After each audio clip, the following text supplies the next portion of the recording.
I want to amplify that we believe that there's a possibility that the international community can be brought to bear, the UN, from the Declaration of Human Rights all the way through. This is a very, very serious matter. There's something that I didn't mention and I hesitate to mention because I am not Nigerian, although I think Dr. Lloyd has bestowed upon me the honorary title of Nigeria man.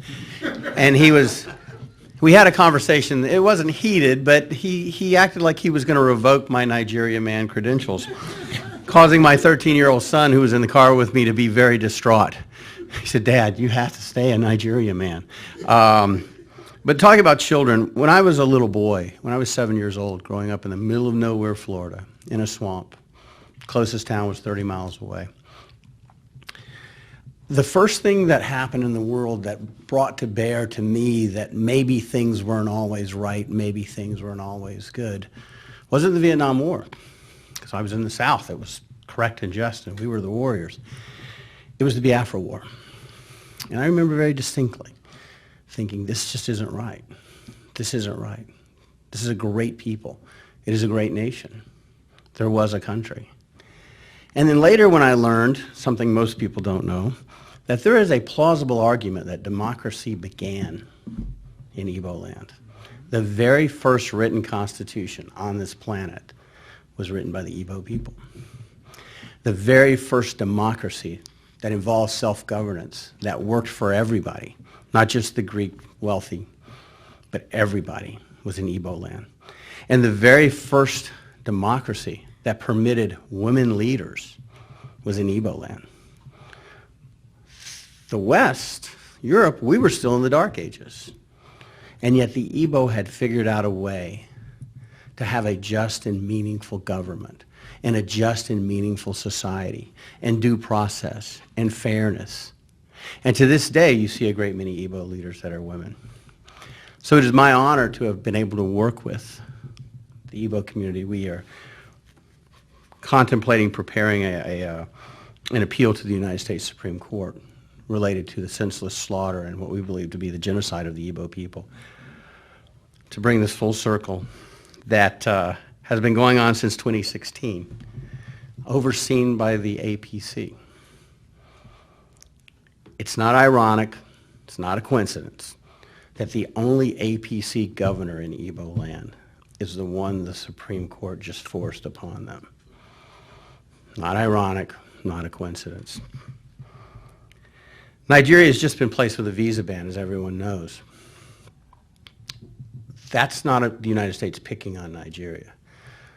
That is the United States seeing Nigeria, the Nigeria that exists now.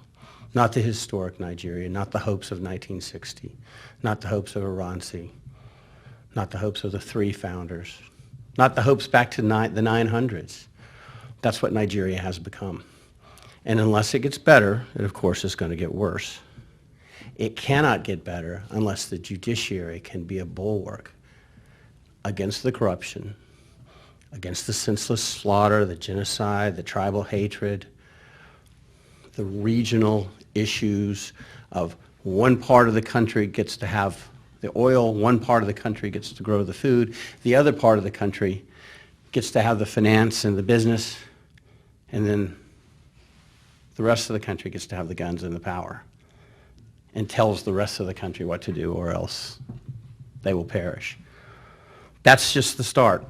And the visa ban is just a start. If you read President Trump's words, compared to them what he said about the other nations, it was as harsh or harsher than any other nation.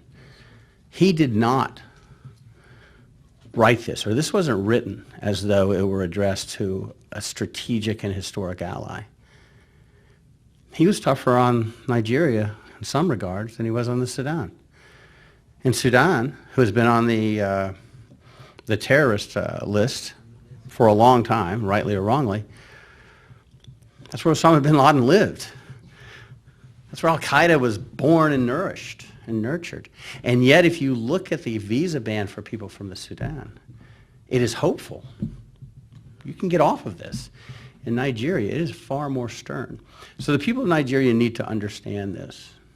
And the Supreme Court needs to understand. They have an opportunity to correct a wrong. And it is a wrong that is so blatant and so apparent that it is almost the stuff of comedy. but it's gravely serious. It is very, very serious.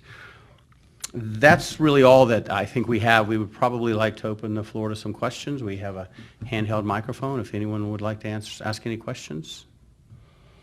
Do you have any questions? Yes. Here.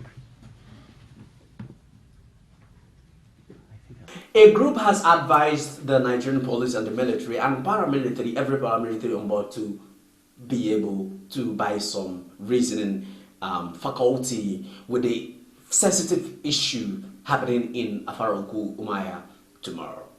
Tomorrow is 14th February, scheduled for Nnamdi parents' burial. Sequel to the fact that this guy, the leader of the IPOB, has been agitating for a sovereign country called Biafra, like it's as it were. There was a country before Nigeria, and that country is Biafra. So this man has been agitating, calling for a referendum. First of all, he called for restructuring. He was not listened to. Called for a referendum. Went to prison. Came out, and in the true process, or within the process of this agitation, or during the agitation process, the parents actually died. So now, 14th tomorrow is going to be the burial, and the military since 1st of February had barricaded, or just today had barricaded the Afaruku, but they've been on ground since 1st of February. 2 armored carriers and 9 vans. And the policeman, that's the Commissioner of Police in Napia State, Commissioner of Police Okon, had come up to say a lot of things, how he's going to scatter the burial. MobTV,